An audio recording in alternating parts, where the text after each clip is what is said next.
হয় আজি 43 নং তামুলপুৰ বিধানসভা সমষ্টিত NDAৰ মনোনীত প্ৰাৰ্থী বা BPF দলৰ সমৰ্থিত প্ৰাৰ্থী বিশ্বজিৎ দৈমাৰীৰ মনোনয়ন পত্ৰ দাখিল কৰা কাৰ্যসূচীত মানে সেই বিশাল ৰেলী কৰি ফালে আজি মনোনয়ন দাখিল কৰিছে।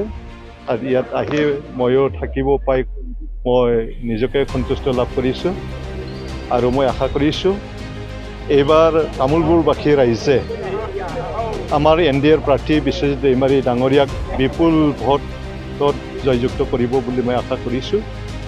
গতিকে আমাৰ উদ্দেশ্য BPF দল, BJP দল আৰু AGP দল আমি এটা সন্মিলিত এটা ৰাষ্ট্ৰীয় গণতান্ত্ৰিক মৰ্চা NDA হিচাপে আমি BTCত 15টা চিট আছে।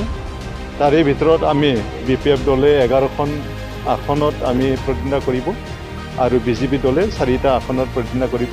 সেই হিচাপে আজি বিশ্বজিৎ দৈমাৰী ডাঙৰীয়াই অলপ আগত মনোনয়ন পত্ৰ দাখিল কৰিছে। তামুলপুৰ জিলাৰ বিধানসভা সমষ্টিত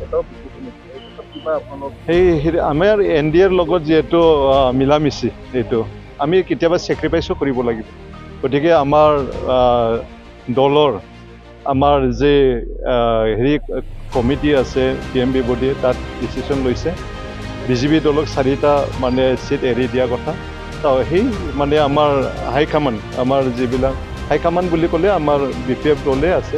BPF দলৰ আগ্ৰামা মহিলা ডাঙৰীয়া তেখেতে আমাৰ মুৰব্বী, তেখেত BTCৰ চিফ, তেখেতে যি ধৰণে আমাক ইনষ্ট্ৰাকশ্যন দিছে সেই হিচাপে আমি কাম কৰিবলৈ আগবাঢ়িছোঁ আৰু সেই হিচাপে NDAৰ সমৰ্থিত NDAৰ মানে মনোনীত প্ৰাৰ্থীক আমি জিকাই নিয়াৰ কাৰণে BPF দলে সক্ৰিয়ভাৱে আমি তামুলপুৰ বা গড়েশ্বৰ 2টা সমষ্টিতে আমি মানে আমাৰ NDA প্ৰাৰ্থীক জিকাই নিয়াৰ কাৰণে আমি কাম কৰিম। এইটো কথা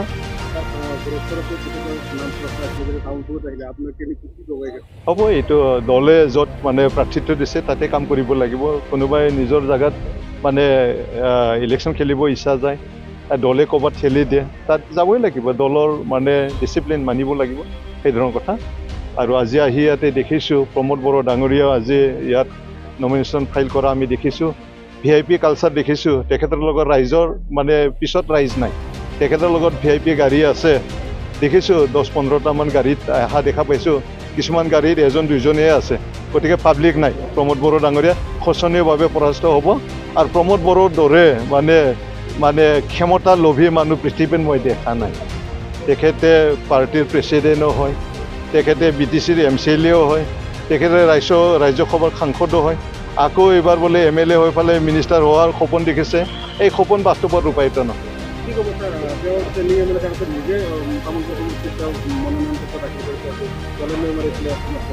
সেইটোৱে কৈছোঁ, ক্ষমতা লোভী প্ৰমোদ বড়োৰ দলত আজি লিডাৰৰ অভাৱ হৈছে, নিশ্চয় হৈছে, এইটো ভাবিছোঁ আমি। গতিকে প্ৰমোদে ক্ষমতা লোভী, গাদী লোভী, এই ধৰণে পৃথিৱীত ক'তো আমি দেখা নাই। এই প্ৰাইম মিনিষ্টাৰ হ'বৰ কাৰণেও চেষ্টা কৰিব এটা সময়ত, বুজিছে, এই ধৰণৰ কথা। গতিকে সুবিধাবাদী, ৰাইজৰ উন্নয়ন কৰা মানুহ ব্যক্তি নহয়, নিজক খালি পাৱাৰ লাগে, বুজা নাই, এই ধৰণৰ কথা। গতিকে এইবাৰ প্ৰমোদ বড়োক শোচনীয়ভাৱে পৰাস্ত কৰিম। ধন্যবাদ।